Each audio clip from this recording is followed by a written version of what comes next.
विकत घेतला श्याम बाई मी विकत. गदिमांचं हे गाणं तुम्ही ऐकलं असेलच, पण गदिमांचं आणखी एक गाणं आहे ज्याचा संपूर्ण अर्थ म्हणजे या गाण्याची फक्त एक ओळ आहे.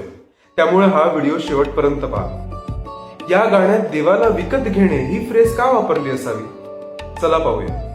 आपण कोणतीही वस्तू विकत घ्यायला त्या गोष्टीचे पैसे मोजतो. गदिमा म्हणतात की त्यांनी देवाला, कृष्णाला विकत घेतलंय, पण त्यासाठी त्यांनी कोणतेही पैसे नाही मोजले.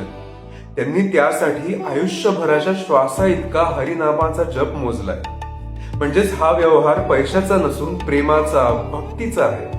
ते पुढे म्हणतात की या जगात जितके भक्त आहेत तितकी देवाची नावे आहेत, कारण प्रत्येकाच्या हृदयात एक एक देव आहे. म्हणजे आपल्या प्रत्येकात देव आहे, पण आपण तो दुर्दैवाने ओळखायला विसरतो. गदिमा सांगतात की देवाचं स्वरूप एक पण रूप अनेक.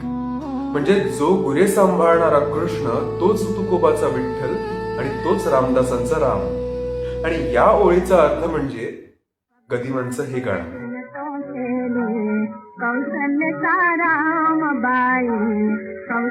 आहे ना कमालीचं लिखाण.